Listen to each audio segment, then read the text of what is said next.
রমজানের সর্বশেষ আমল কি ভাই? শেষ আমল মানে এরপর আর কোনো আমল নাই, কি সেটা?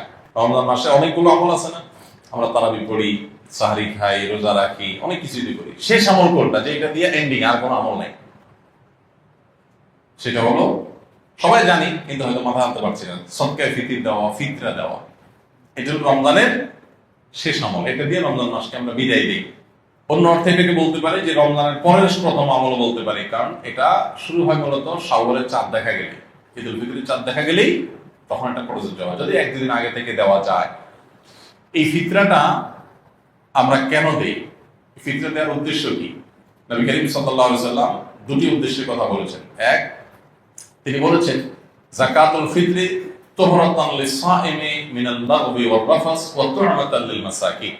প্রথম কারণ হলো, তিনি বলেছেন যে এটা হলো রোজাদার ব্যক্তি সারা মাস জুড়ে যে সিয়াম সাধনা করেছে, ইবাদত বন্দেগী করেছে, যে মেহনত মুজাহাদা করেছে, এই সারা মাস জুড়ে ইবাদত বন্দেগী করার ফলে তার মধ্যে অনেক অর্জন যেমন হয়েছে, আবার অনেক ত্রুটিও ছিল। রোজাটা রাখতে গিয়ে সে কখনো অনর্থক কথা বলে ফেলেছে, রোজা রেখে অনর্থক বেহুদা কথা বললে রোজা প্রাণ আপনার ক্ষতিগ্রস্ত হয়, রোজা নষ্ট হয়, রোজার রূহ থাকে না, রোজার মান কমে যায়, কোয়ালিটিতে ঘাটতি হয়। তো এই যে রোজা রেখে আমরা কিছু উল্টাপাল্টা কথা, উল্টাপাল্টা কাজ করেছি যেগুলো রোজার সাথে যায় না, তো সেগুলোর কারণে রোজাটা তো ত্রুটিপূর্ণ হয়ে গেল। এই ফিতরা দেওয়ার কারণে সেটা রিফাইন্ড হয়ে যায়, সেটা ফ্রেশ হয়ে যায়, সেটা আল্লাহ তাআলা পরিচ্ছন্ন করে গ্রহণ করে। এই জন্য রোজার পুরা মাস, রমজানের পুরা মাস এবং সিয়ামের ভুল ত্রুটিগুলোকে ফ্রেশ করে সেটাকে আল্লাহর কাছে কবুলযোগ্য করে দেয় হলো ফিতরা। খুব বড় একটা বিষয়। আর দ্বিতীয় উদ্দেশ্য হলো ওয়াতু'মাতাল লিল মাসাকিন, গরিব দুঃখীদের মধ্যে খাদ্য দান কর্মসূচি অংশ হিসেবে ফিতরা আল্লাহ তাআলা দিয়েছে। অর্থাৎ ইসলাম চায় যে ঈদের দিনটাতে অন্তত প্রত্যেক অভাবী মানুষের বাসায় খাবার থাকুক, কেউ যেন খাবারের কষ্টে না থাকে। এই জন্য ফিতরা আমাদেরকে পৌঁছাতে হয়। কখন পৌঁছাতে হয়? সেটা ঈদের চাঁদ দেখা যাওয়ার আগে থেকে। ফিতরা নিয়ে প্রতি বছরই অনেক আলাপ হয়, আমরা সেই দীর্ঘ আলাপে যাওয়ার সুযোগ সময় নাই। শুধু এইটুকু বলি, আমরা প্রায় সবাই আমরা ফিতরার সর্বনিম্ন পরিমাণটা দেওয়ার চেষ্টা করি। নবী করিম সাল্লাল্লাহু আলাইহি ওয়াসাল্লাম ফিতরার যে অপশনগুলো রেখেছেন সেগুলো কিন্তু বিভিন্ন রকম, ভ্যারাইটি আছে। সেখানে একটা অপশন আছে সর্বনিম্ন, সেটাই আমরা নেই। এবং প্রতি বছর আমরা খোঁজ করি যে ফিতরা এই বছর কয় টাকা ধার্য হয়েছে, 115 টাকা, তো দিয়ে দিলাম, বেঁচে গেলাম।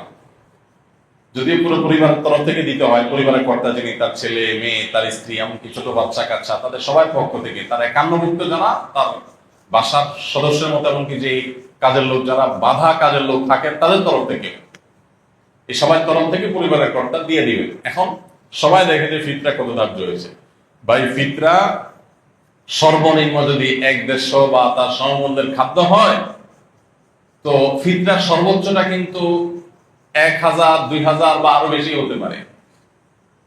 আপনি কিশমিশ যদি দিয়ে দেন তাহলে একরকম হবে, আপনি গম দিয়ে দিলে আরেক রকম হবে, খেজুর দিয়ে দিলে ভিন্ন রকম হবে। তো অনেকগুলো অপশন আছে, আমরা সর্বনিম্ন গমের আইটেমটা বেছে নিই, এটা সবচেয়ে সস্তা, এটা দিয়ে আমরা দেওয়ার চেষ্টা করি। কারণ আপনি কিশমিশ যদি চিন্তা করেন তাহলে কিশমিশের কেজি কত আর গমের কেজি কত, অনেক বেশ কম হয়ে যাবে। এই জন্য আল্লাহ তাআলা যাকে যতটুকু সামর্থ্য দিয়েছেন তিনি সেইভাবে ফিতরা দিবেন। এবং ফিতরা হিসেবে যদি আপনি খাদ্য দেন অথবা নগদ টাকা দেন, আমার পরামর্শ হবে ওয়াজিব ফিতরা তো ওইটাতে আদায় হয়ে যাচ্ছে, এটা কোনো সন্দেহ নাই। নফল হিসেবে যেহেতু ফিতরার উদ্দেশ্য গরিবের বাসায় খাবার পৌঁছানো, সেই যুগে নবী সাল্লাল্লাহু আলাইহি ওয়াসাল্লামের সময় গরিব শুধুমাত্র এই প্রিন্সিপাল ফুড এগুলোর উপর নির্ভর করত। চাল, ডাল, আপনার ডাল তো না, আপনার গোশত অথবা আপনার আটা, ময়দা কিংবা গম, এগুলোর উপরে নির্ভর করতো মানুষ। কিন্তু এখন মানুষের জীবনের যে আপনার জীবন ধারণের যে পদ্ধতি, প্রক্রিয়া, মানুষের যে লাইফস্টাইল, সেটাতে যথেষ্ট পরিবর্তন হয়েছে। তো ঈদের দিনে গরিবের হাসি, গরিবের আপনার আনন্দ, এটাকে পরিপূর্ণতা দেওয়ার জন্য আমার পরামর্শ থাকবে যে ফিতরা হিসেবে যা দিচ্ছেন আপনি এক্সট্রা হিসাবে, এটা ফিতরার অংশ না, বোনাস হিসেবে নফল হিসাবে আপনি তাকে পারলে 2 কেজি মুরগি কিনে দেন, গরুর গোশত অনেক দাম, 1 কেজি গরুর গোশত, 2 কেজি গরুর গোশত কিনে দেন, একটু পোলাও চাল কিনে দেন, একটু সেমাই চিনি কিনে দেন। আমি প্রতি বছর এই কাজটা করি আলহামদুলিল্লাহ। ফিতরা যা করা এর বাইরে একটা গরিব পরিবারের ঈদের আনন্দ হওয়ার জন্য, বাসায় ভালো খাবার দাবার প্রস্তুত করার জন্য যা যা দরকার তার একটা প্যাকেজ একটা প্যাকেট তাদের বাসায় পৌঁছে দেন, তাহলে তাদের আনন্দটা 16 কলা পরিপূর্ণ হবে ইনশাআল্লাহ। এটা আমরা করতে পারি। বিশেষ করে দ্রব্যমূল্যের ঊর্ধ্বগতির এই সময়ে অনেক মানুষ যারা আমাদের কাছে মুখ ফুটে বলতে পারছে না, অনেক কষ্টে আছে। আমরা কল্পনা করতে পারছি না যে এই মানুষটা খাবারের কষ্টে আছে। এরকম অনেক ফ্যামিলি আপনার আশেপাশে আছে, আপনি খোঁজ খবর নিলেই দেখবেন। রমজানের শেষের দিকে এসে দানের পরিমাণটাও বাড়ানো দরকার। তারই অংশ হিসাবে আমরা ফিতরাটার পাশাপাশি আরো বিভিন্ন খাদ্য আইটেম গুলো গরিবের বাসা, বিশেষ করে ছোট বাচ্চা কাচ্চা থাকলে তার জন্য ঈদের একটু কাপড় চোপড় পাঠায় দেয়। তাদের আনন্দটা যে কত বেশি হবে সেটা হয়তো আপনি লাখ টাকা দান করলে কোনো সময় সেটা অর্জন হবে না। সবসময় নগদ টাকা দান করলে সব বেশি হয় তা কিন্তু না। আমি সৌদি আরবে দেখেছি কিছু মানুষকে, সেখানে অদ্ভুত অদ্ভুত মানে নেকামলের প্রতিযোগিতাকারী মানুষদেরকে দেখতাম, যেটা মানে কল্পনাও করা যায় যে মানুষ কত ভালো কাজের জন্য খোঁজে। আমার একবার মনে আছে যে কোন একটা সুপার শপে কেনাকাটা শেষে, এরকম রমজান মাসেই হবে, আমি বিল দেওয়ার জন্য কাউন্টারে আসছি। তো এক সৌদি নাগরিক আমার লেবাস পোশাক দেখে বুঝছে যে বাংলাদেশি। তো বাংলাদেশি মানে মনে করে তারা গরিব মানুষ, আর আসলে আমি গরিব। তো আমার পিঠে এরকম আস্তে করে আলতো করে হাতটা রাখছে খুব সুন্দর করে, মানে যেটাতে আমি মানে রাখার তো একটা ধরন আছে, আস্তে করে পিঠের উপরে হাতটা রাখছে, মানে খুব কোমলতার সাথে, স্নেহের সাথে। স্নেহের পরের সাথে হাতটা রাখলাম, আমি ফিরে তাকালাম, দেখি যে একজন সৌদি নাগরিক, আমি চিনি তাই। তো সে বলতেছে যে যদি তুমি মনে কিছু না করো, তোমার বিলটা আমি দিতে চাই। আমি দুনিয়ার বাজার করছি, হয়তো ঈদের জন্য বাজার করছি, তো কয়েকশো রিয়াল হয়েছে। উনি বলেন যে যদি কিছু মনে না করেন আমি দিতে চাই, হাদিয়া, গিফট, জাস্ট গিফট। এখন কি বলা যায়, গিফট দিবে, নিষেধ করার কিছু নেই, বলার ঠিক আছে। তখন উনি দিলেন। আমার কাছে আইডিয়াটা খুব ভালো মনে হলো। আপনি বাজারে চলে যান, বাজারে যে দেখবেন বহু মানুষ মাছ বাজারে কাচুমুচু করছে, ছটফট করতেছে, একবার এই মাসালা কাছে আবার ওই মাসালা যায়, তার মানে বাজেটের সাথে তার চাহিদা বা প্রয়োজনের মিলাতে পারছে না বেচারা।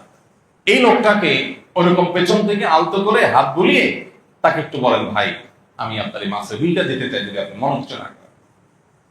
আপনি দেখেন যে কোন একটা বাচ্চা, গরিবের বাচ্চা, সে হয়তো কোন একটা মুদি দোকানের পাশ দিয়ে ঘুরছে, কোন একটা খাবার দোকানের পাশ দিয়ে ঘুরছে, বারবার কাচুমুচু করছে, খেয়াল করেন, তাকে ওই খাবারটা একটু কিনে আপনি হাতে তুলে দেন।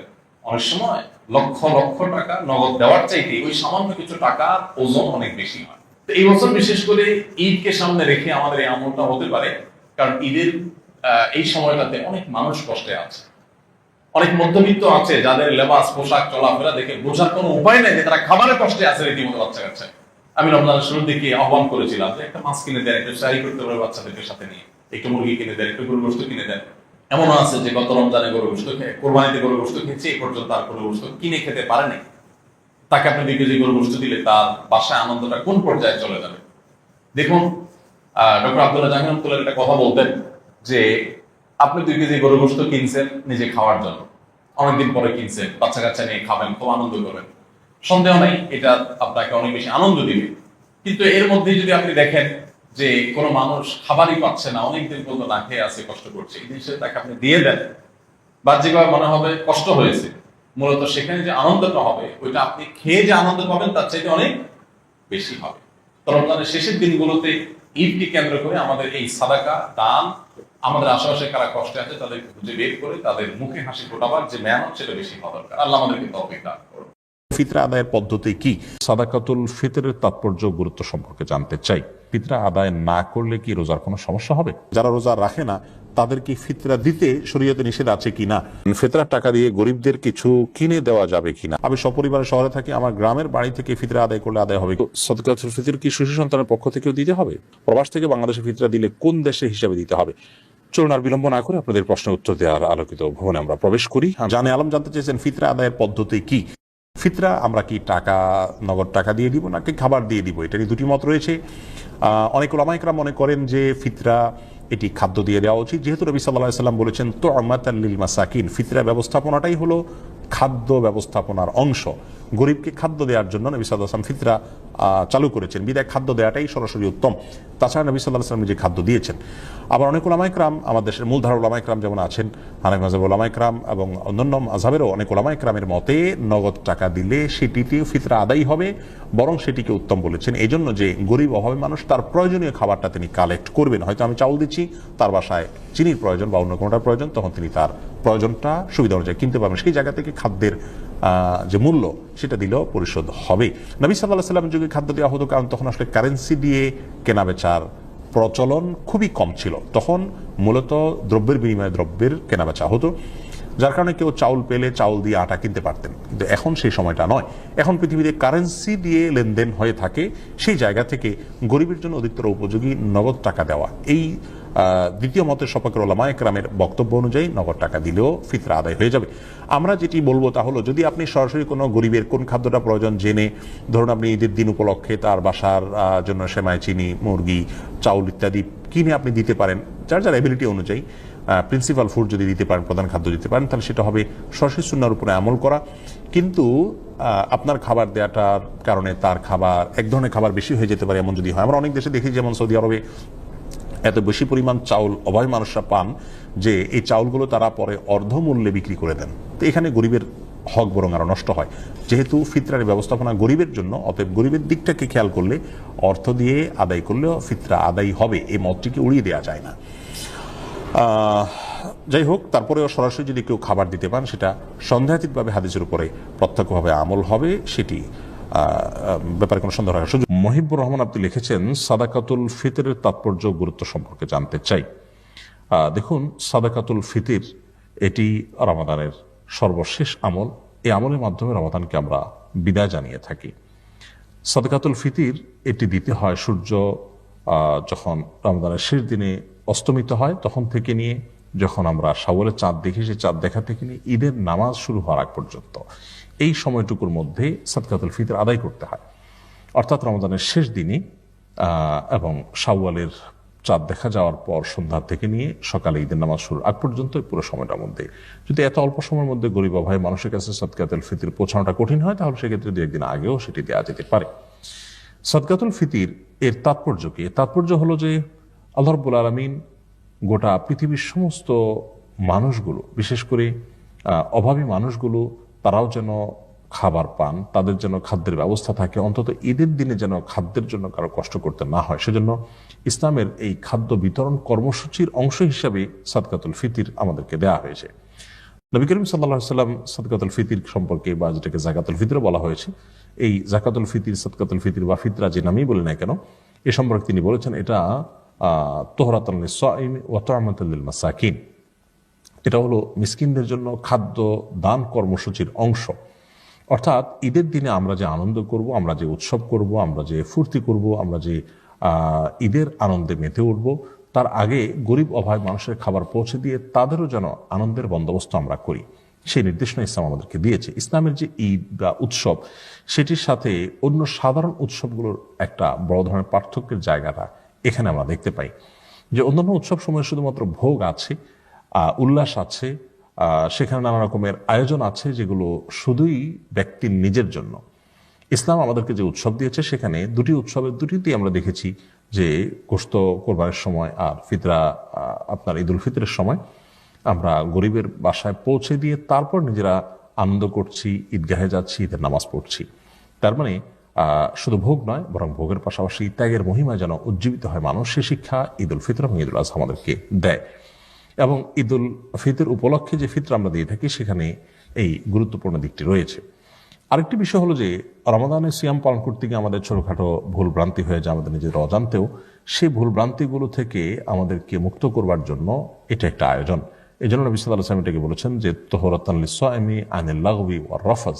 রোজাদার ব্যক্তি রোজা রেখে যে সমস্ত অহেতুক অনর্থক কথা বা ভুল কাজ করে ফেলেন নিজের অজান্তে, বা ছোটখাটো ভুল ভ্রান্তি হয়ে যায়, সেগুলো থেকে তাকে পরিচ্ছন্ন করবার জন্য, তার রোজাটাকে রিফাইন করবার জন্য, ফ্রেশ করবার জন্য এই আয়োজন সাদকা ফিতর দিলে সেটি হয়ে যায়।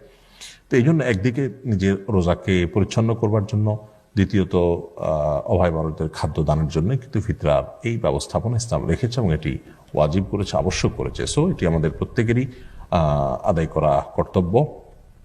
এবং যখন আমরা কেউ সমর্থবান হব, যাকাত দেওয়ার মতো সম্পদের মালিক হব, তখন নিজেদের তরফ থেকে বটে, নিজের পরিবারের সমস্ত সদস্য, এমনকি নাবালেগ ছোট বাচ্চা থাকলে তারা, আমাদের অধীনস্থ যারা থাকে, আমাদের একান্নভুক্ত যারা, তাদের সবার তরফ থেকে পরিবারের কর্তা ব্যক্তির ফিতরা আদায় করা আবশ্যক। ফিতরা হিসাবে তারা গরিবদেরকে খাদ্য দিবেন। অনেক উলামার মতে খাদ্যের বিপরীতে যদি টাকা দেওয়া হয় খাদ্য কেনার জন্য, তাতেও ফিতরা আদায় হয়ে যাবে, যেটা আমাদের উলামা ইকরামের মত এবং আরো অনেক উলামাদের মত। যদিও আরো উলামা ইকরামের ক্ষেত্রে ভিন্ন মত পোষণ করেন এবং তারা মনে করেন যে ফিতরা হিসাবে শুধুমাত্র খাদ্যই দিতে হবে, যেহেতু হাদিসে খাদ্য এটা আলাদা করে স্পেসিফিকলি বলা আছে। তো নবী সাল্লাল্লাহু আলাইহি ওয়াসাল্লামের যুগে মূলত টাকা পয়সার লেনদেন, কারেন্সির লেনদেন এরকম হতো না আজকাল যেরকম হয়। তখন মানুষ খাদ্য বা আসবাবপত্র, বিমা আসবাবপত্রের লেনদেনটাই বেশি করত। তো এখন গরিবের জন্য টাকা পয়সা দিলে সে তার পছন্দ মতো খাদ্য কিনে নিতে পারে, সেজন্য টাকা দিলেও ফিতরা আদায় হবে। তবে সরাসরি হাদিসের উপরে যদি কেউ হাদিসে যা আছে হুবহু সেটার উপর আমল করতে চান, তাহলে খাদ্য দেওয়া যেতে পারে। এবং সেক্ষেত্রে আমরা চাল দিয়ে দেই, গম দিয়ে দেই, আটা দিয়ে দেই, কিংবা কিশমিশ দিয়ে বা যেটা দিয়ে দেই না কেন, এর পাশাপাশি আমরা যদি গরিব দুঃখীদের জন্য আমাদের দেশীয় ট্র্যাডিশন অনুযায়ী সেমাই বা অন্যান্য জিনিসপত্র, মুরগি ইত্যাদি, চিনি ইত্যাদি কিনে দেই, তাহলে সেক্ষেত্রে তাদের ঈদের আনন্দটা 16 করা পূর্ণ হবে। যদিও সেটা আবশ্যক হয়, সেটা ঐচ্ছিক দানে পরিণত হবে, অর্থাৎ আবশ্যক হবে শুধুমাত্র যে মূল ফিতরা সেটা হতে পারে চাল, হতে পারে গম, হতে পারে আরো যে সমস্ত খাদ্যগুলোর কথা হাদিসে আছে সেগুলোর কোন একটি। মোহাম্মদ আলামিন আপনি লিখেছেন, ফিতরা আদায় না করলে কি রোজার কোনো সমস্যা হবে? ফিতরা আদায় না করলে রোজাটা কিছুটা ত্রুটিপূর্ণ থাকলো, কারণ নবী করিম সাল্লাল্লাহু আলাইহি ওয়াসাল্লাম ফিতরা সম্পর্কে বলেছেন এটা হলো তুহরাতুল লিস-সাইমি আনিল লাগবি ওয়ার রাফাস। রোজাদার ব্যক্তির রোজাকে অনর্থক অহেতুক কথা কাজ যেগুলো করে ফেলেছেন রোজা রেখে তিনি, এবং ছোটখাটো গুনাহ যেগুলো হয়ে গেছে সেগুলো থেকে তার রোজাকে ফ্রেশ করার জন্য, পরিচ্ছন্ন করবার জন্য ফিতরার এই নির্দেশনা বা আয়োজন ইসলাম দিয়েছে। সো সেটা আমাদেরকে মাথায় রাখতে হবে। এই জন্য ফিতরা আদায় না করলে রোজার মধ্যে কিছুটা ত্রুটি থাকলো, তৈরি হলো। তবে হ্যাঁ, যার সামর্থ্য নাই তার জন্য ফিতরা দেওয়া তো আবশ্যক নয়, বিধায় তার জন্য এটা ত্রুটির কারণ হবে না ইনশাআল্লাহ তার রোজার জন্য। মফিদুল মাস্টার জানতে চেয়েছেন, যারা রোজা রাখে না তাদের কি ফিতরা দিতে শরীয়তে নিষেধ আছে কি না? না, যদি কেউ মুসলমান কিন্তু রোজা রাখেন না অসুস্থতার কারণে কিংবা অবহেলার কারণে, ফিতরা বা যাকাতুল ফিতর তাদেরকে দেওয়া যাবে না এমন কোনো কথা নেই। তারা পাপিষ্ঠ মুসলমান, তাদেরকে ফিতরা দিয়ে যদি বরং একটু নসিহত করা যায়, একটু বোঝানো যায়, রোজার গুরুত্ব বোঝানো যায়, তো বরং সেটা আরো উত্তম হতে পারে। দ্বিতীয় হওয়াতে জানতে চেয়েছেন, আমি সপরিবারে শহরে থাকি, আমার গ্রামের বাড়ি থেকে ফিতরা আদায় করলে আদায় হবে কিনা? আদায় হয়ে যাবে যে কোনো জায়গা থেকে। আর্থিক ইবাদত করতে বা যে ইবাদতগুলো অর্থ সংশ্লিষ্ট সেগুলো আপনি কোত্থেকে করবেন, কোথায় করবেন সেটি মূল বিষয় না। তবে আপনি যেখানে আছেন সেখানে যদি গরিব অভাবী থাকে সেখানে দেওয়া উত্তম, না হলে অন্য জায়গায় অভাবী থাকলে সেখানে দিলেও আদায় হবে, কোনো অসুবিধা নেই। প্রবাস থেকে বাংলাদেশে ফিতরা দিলে কোন দেশে হিসাবে দিতে হবে?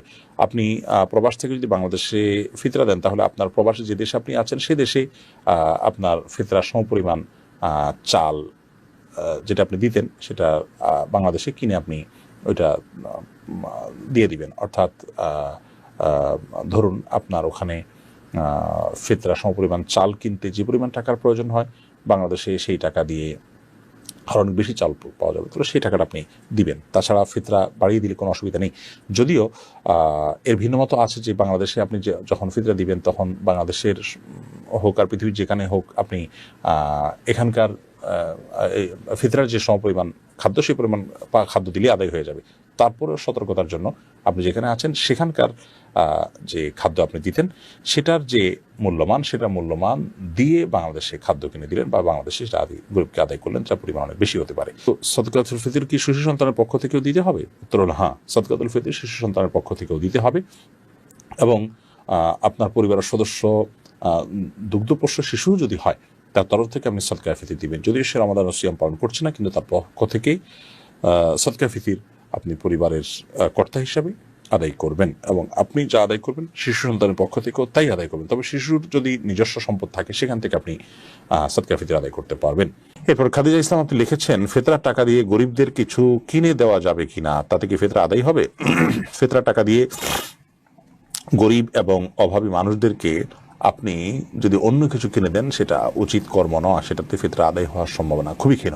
ফোন নেশা জানতে চেয়েছেন, আমার গত বছরের রোজা এখনো কাজা রয়েছে, এখন আমার কি করা উচিত? অবশ্যই আপনি রমজানের ফরজ রোজাগুলো আগে রাখবেন, রাখার পর আপনি রমজান শেষ হওয়ার পর খুব দ্রুততার সাথে আগের রোজাগুলো রেখে ফেলবেন। আপনার উচিত ছিল এই রমজান শুরু হওয়ার আগেই সেই কাজা রোজাগুলো রেখে ফেলা। ইয়াকুব হুসাইন জানতে চেয়েছেন, রোজা রাখা অবস্থায় স্বপ্নদোষ হলে রোজা থাকবে কিনা? থাকবে, কোনো অসুবিধা নেই। স্বপ্নদোষ মানুষ ইচ্ছাকৃত করে না, অতএব স্বপ্নদোষ হলে বীর্যপাত হয়ে গেলে ঘুমের মধ্যে আপনার রোজা কন্টিনিউ করতে পাওয়া হবে। স্বপ্নদোষের কারণে বীর্যপাত হলে সে কারণে আপনি গোসল করবেন, গোসল ফরজ হবে আপনার, কিন্তু রোজা ভাঙবে না। আশরাফুদ্দিন জানতে চেয়েছেন, আমাদের মসজিদে খুব দ্রুত তারাবি পড়ে, তাই বাসায় পড়লে কি সমস্যা হবে? আপনার যদি এত দ্রুত তারাবি পড়ে যে নামাজ হয় কিনা এটা নিয়ে সন্দেহ হয়, মানে রোকনগুলাই ঠিক মতো করে না, দাঁড়ায়া একটু অপেক্ষা করে, এটা করে না, রুকুতে আপনার যতটুকু না অপেক্ষা করে না ততটুকু করে না, এত দ্রুত যদি করে অনেক সময় রুকু থেকে উঠে সাথে সাথে চলে যায়, একটু 1 সেকেন্ড অপেক্ষা করে না, এরকম করলে তো তার নামাজই হয় না। এরকম ব্যক্তির পিছনে না পড়ে বাসায় পড়া উত্তম। কিন্তু যদি একটু তেলাওয়াতটা তাড়াহুড়া করে, কিন্তু এত তাড়াহুড়া করে না যে নামাজ বিশুদ্ধ হয় না, তাহলে সেক্ষেত্রে আপনাকে জামাতের সাথে আদায় করাটাই উচিত হবে, উত্তম হবে। যদিও তারাবির নামাজ কেউ জামাতের সাথে আদায় না করলে কোনো গুনাহ হবে না, তার মধ্যে তিনি একা পড়তেও পারবেন, কিন্তু জামাত নামাজ অবশ্যই 27 গুণ বেশি সওয়াব রাখে। খায়রুন নাহার জানতে চেয়েছেন, রোজা রেখে মেহেদি নখে আর মাথায় দেয়া যাবে কি না? রোজা রেখে হাতে, নখে ইত্যাদিতে মেহেদি দেওয়াতে কোনো অসুবিধা নেই। সে আপনি আবিদ হোসেন জানতে চেয়েছেন, রোজা রেখে অহেতুক কথা বললে কোনো সমস্যা হবে কিনা? অহেতুক কথা বললে রোজার ক্ষতি হবে, মান কমে যাবে, কারণ ইমানদারের সফলতার পূর্বশর্ত হলো তিনি অহেতুক কাজ থেকে বেঁচে থাকবেন। কোরআন কারীমের সূরা মুমিনুন 18 নম্বর পারার প্রথম দিকে আল্লাহ তাআলা বলেছেন, ওই সমস্ত ইমানদাররা সফল হবে আল্লাযীনা হুম আনিল লাগবি মুরিদুন, যারা অনর্থক এবং অহেতুক কথা কাজ থেকে বিরত থাকে। অতএব রোজা রেখে যে কাজটা আমাদের জন্য অনুচিত কাজ, হাদিসে নিষেধ আছে, সেই কাজটা করা আমাদের অনুচিত, রোজার মান এতে কমে যায়। কিন্তু মৌলিকভাবে রোজা আদায় হয়ে যাবে, সমস্যা নেই, স্ট্রাকচার ঠিক থাকবে, কিন্তু রোজার প্রাণ অনেকখানি দুর্বল হবে বা রোজার মান কমে যাবে। আবু বকর সানি আপনি জানতে চাইছেন, শয়তানকে রমজানে বেঁধে রাখা হয় কিন্তু তারপরও নামাজে মন স্থির থাকে না, এর জন্য কি করতে পারি? শয়তানকে রমজানে বেঁধে রাখা হয়, কিন্তু আমাদের মন বা প্রবৃত্তি যেটা আছে তাকে বেঁধে রাখা হয় না, অতএব সে তো আমাদেরকে মন্দ কাজের দিকে পরিচিত করে। আল্লাহ বলেছেন, ইন্নান নাফসা লাম্মারাতুন বিসসু, মানুষের প্রবৃত্তি মানুষের খারাপ কাজের নির্দেশ দেওয়া। অতএব শয়তানের শুধুমাত্র যে এই কাজ করে তা নয়, সেই জায়গা থেকে আমাদের নফস বা প্রবৃত্তিও আমাদেরকে কিন্তু ক্ষতিগ্রস্ত করে, সেটাকে নিয়ন্ত্রণ করা শিখতে হবে। শাকুল খান জানতে চেয়েছেন, কেউ যদি ফরজ সালাত আদায় না করে রোজা রাখে, তার রোজা রাখার যৌক্তিকতা কতটুকু? তিনি রোজা রাখছেন, একটা ফরজ আদায় করতেছেন, এজন্য আমরা অবশ্যই তাকে অ্যাপ্রিসিয়েট করবো যে তিনি অন্তত একটা ফরজ আদায় করতেছেন। কিন্তু রোজা নামাজ না পড়ে রোজা রাখার মানে হলো যে তিনি লুঙ্গি না পরে আপনার গেঞ্জি পরার জন্য অস্থির হয়ে উঠেছেন। ব্যাপারটা এরকম হয়ে যাবে, গেঞ্জি পরাও দরকার কিন্তু লুঙ্গি পরার তার চেয়ে বেশি দরকার। অতএব নামাজটাকে সবচেয়ে বেশি গুরুত্বের সাথে দিতে হবে, তারপর তিনি রোজার জন্য চেষ্টা করতে হবে। নামাজ না পড়ে রোজা রাখা, এটা হলো নামাজের গুরুত্ব বা সালাতের গুরুত্ব না বোঝার কারণে। আল্লাহ তাআলা আমাদের ভাইকে বোঝার তৌফিক দান করুন। শিহাব মন্ডল জানতে চেয়েছেন, রোজা অবস্থায় আতর বা পারফিউম ব্যবহার করার বিধান কি? উত্তর হলো জায়েজ আছে, কোনো অসুবিধা নেই, আতর পারফিউম ব্যবহার করা যাবে, রোজা রেখে তেল ব্যবহার করা যাবে, কোনো অসুবিধা নেই। পিয়াস এমডি রাইসুল রেজা জানতে চেয়েছেন, সিয়ামরত মহিলার দিনের বেলা পিরিয়ড শুরু হলে দিনের বাকি অংশ না খেয়ে থাকতে হবে, খেলে কি গুনাহ হবে? না খেয়ে থাকা উচিত, বাকি অংশ তার রোজার সম্মানার্থী করা উচিত। সাইদুর রহমান জানতে চেয়েছেন, ইফতার ও সাহারি নিয়ত সম্পর্কে কিছু বলবেন, মুখে আরবি উচ্চারণ করা কি জরুরি? ভাই সাইদুর রহমান, নিয়ত হলো ইচ্ছা করার নাম। নিয়ত শব্দের অর্থ হলো ইচ্ছা করা, আর ইচ্ছা মানুষ মন দিয়ে করে। আমি ইচ্ছা করেছি, অর্থাৎ আমি মনে মনে কোনো প্ল্যান করেছি, এটার নামই হলো নিয়ত করা। রোজার নিয়ত করতে হবে অন্যান্য সমস্ত আমলের মতো, ইন্নামাল আমালু বিন্নিয়াত, সমস্ত আমলের নিয়তের উপর নির্ভরশীল। নিয়ত না থাকলে কোনো আমলই গ্রহণযোগ্য হবে না। কিন্তু নিয়তের মানে এই নয় যে মুখে উচ্চারণ করতে হবে। শরীয়ত আমাদেরকে মুখে উচ্চারণ করে নিয়ত করার কোনো শিক্ষা দেয়নি, এবং রোজার জন্য আলাদা কোনো নিয়তের শিক্ষা আল্লাহ তাআলা দেননি। নামাজের ক্ষেত্রেও কোনো নিয়ত, রোজা মুখে নিয়ত করার কোনো শিক্ষা আল্লাহ তাআলা দেননি। অতএব আমরা মনে মনে আমি যে রোজা রাখছি এটাই আমার নিয়ত হিসেবে যথেষ্ট হবে। আপনি ভোর রাতে কেন খেতে উঠেছেন? রোজা রাখার জন্য উঠেছেন, এর মানে হলো আপনার রোজা রাখার ইচ্ছা আছে, বাস নিয়ত আছে। আলাদা করে সেটাকে মুখে উচ্চারণ করা আর কোনো নির্দেশ ইসলাম আমাদেরকে দেয়নি, কোনো প্রয়োজন নেই। এটাকে জরুরি মনে করলে একটা দোয়া বানিয়ে নিচ্ছি আমরা, নামাইতু নাসুমা গাদান ইত্যাদি, এরকম দোয়া বানিয়ে নিলে সেটি বরং বিদআতে পর্যবেসিত হতে পারে যদি সেটাকে আমরা সুন্নাহ মনে করি বা রোজার জন্য গুরুত্বপূর্ণ বা জরুরি মনে করি।